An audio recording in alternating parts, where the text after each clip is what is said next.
Is JD Vance planning a coup against President Donald Trump? The vice president was not in the room when Trump kidnapped President Nicolas Maduro, and that absence might be the most important signal of what is coming next.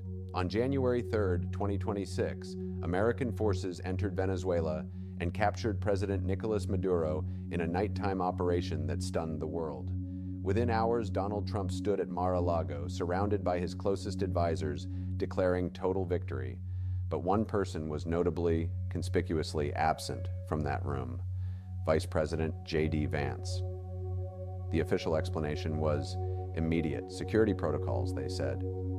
The administration did not want both the president and vice president in the same location during a sensitive operation. Vance watched via secure video conference from Florida, then flew home to Cincinnati. Standard procedure, nothing unusual. Except it was unusual, because in the weeks since Venezuela, a pattern has emerged, a pattern of JD Vance saying things that subtly contradict the president's most aggressive claims. A pattern of Vance positioning himself just slightly to the side of Trump's most controversial moves. A pattern of calculated distance disguised as loyal support. Political observers are starting to notice. The cracks are forming, and the question nobody in Washington wants to ask out loud is this: is JD Vance quietly preparing to inherit the presidency, not in 2028, but much sooner? To understand what is happening, you need to understand the different factions competing for control of Trump's foreign policy.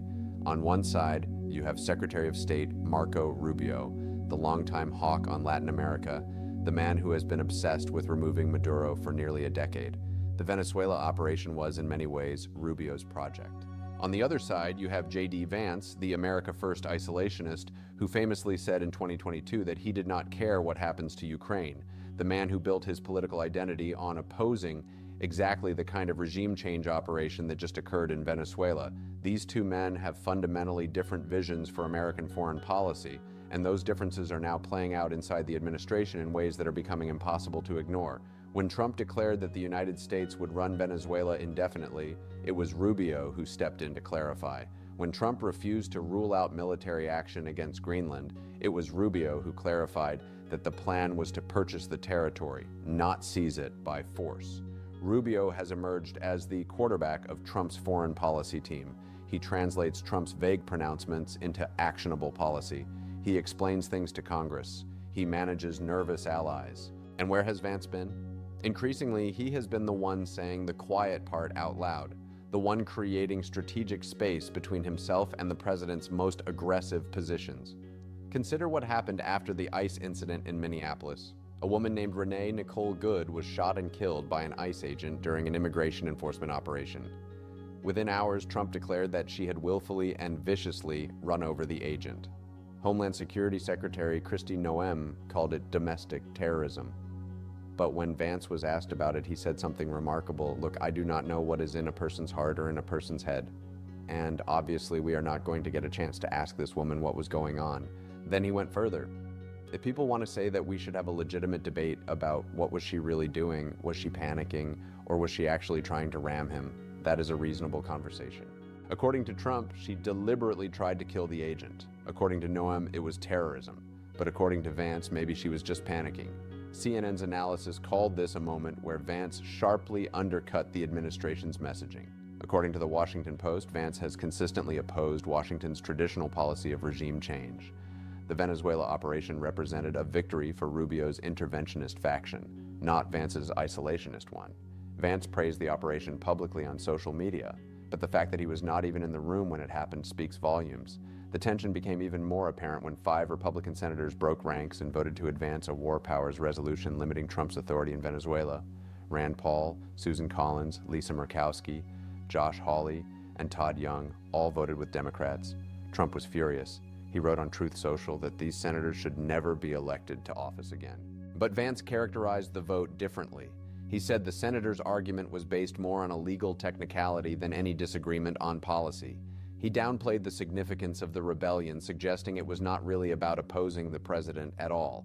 Then Vance said something that constitutional scholars found alarming. Every president, Democrat or Republican, believes the War Powers Act is fundamentally a fake and unconstitutional law. It is not going to change anything about how we conduct foreign policy. The War Powers Act was passed by Congress in 1973 to check presidential war-making authority after Vietnam, but Vance's dismissal serves a dual purpose. It defends Trump's actions while also positioning Vance as someone willing to push constitutional boundaries. This is the balancing act Vance is performing. He needs to be loyal enough to keep Trump's blessing for 2028, but he also needs to be his own man. He needs to show he can handle the nuances that Trump cannot. The problem is that this balancing act is becoming increasingly difficult. Trump's approval rating stands at around 41 to 44% across major polls, with disapproval consistently in the mid-50s. Gallup reports his December approval dropped to just 36%. Vance's numbers are even worse. About 41% view him favorably, while 49% view him unfavorably. Among Democrats, just 3% view him favorably. Among black voters, his favorable rating has dropped to just 10%. These numbers matter because Vance's 2028 ambitions depend entirely on his relationship with Trump and the MAGA base. He needs Trump's blessing. But he also needs to build a broader coalition to win a general election. The Republican Party appears to be coalescing behind Vance for 2028.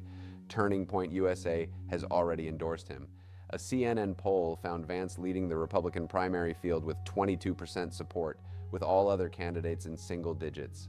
Secretary of State Rubio has explicitly taken himself out of the running. But there is a catch. If Republicans lose the House in the 2026 midterms, Trump will need someone to blame. And JD Vance could be that person. History suggests this is an almost impossible task.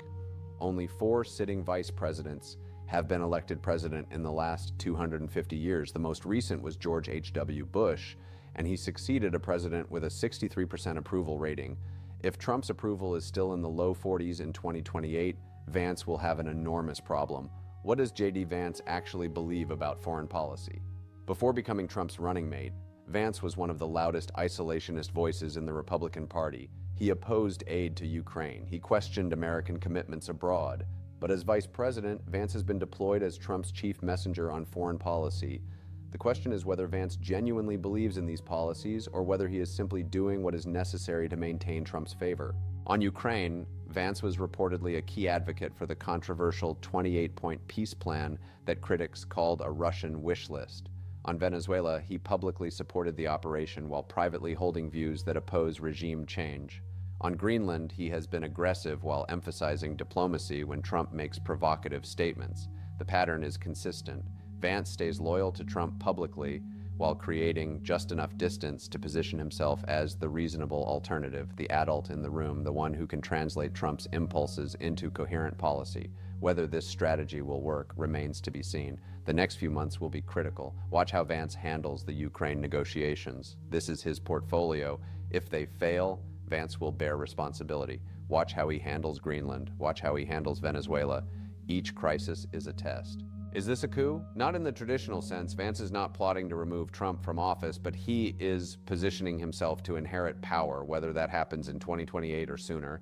He is building relationships with senators Trump attacks. He is creating distance on controversial policies. He is signaling to the establishment that he can be the reasonable alternative. The cracks are there. They are visible in the congressional votes, in the subtle differences in rhetoric, in the positioning for 2028. Whether these cracks become breaks depends on choices yet to be made. JD Vance is betting that he can thread this needle, that he can be loyal enough to inherit Trump's movement while being independent enough to survive if things go wrong. We are about to find out. The foreign policy chaos of 2026 is just beginning, and JD Vance is right at the center of it, trying to balance loyalty and independence, trying to defend policies he may not believe in, trying to position himself for a future that is growing more uncertain by the day. Watch the cracks. They are telling us something important about where American politics is heading. Is JD Vance planning a coup against President Donald Trump? The vice president was not in the room when Trump kidnapped President Nicolas Maduro. And that absence might be the most important signal of what is coming next. On January 3, 2026, American forces entered Venezuela and captured President Nicolas Maduro in a nighttime operation that stunned the world. Within hours, Donald Trump stood at Mar-a-Lago, surrounded by his closest advisors, declaring total victory. But one person was notably, conspicuously absent from that room, Vice President JD Vance.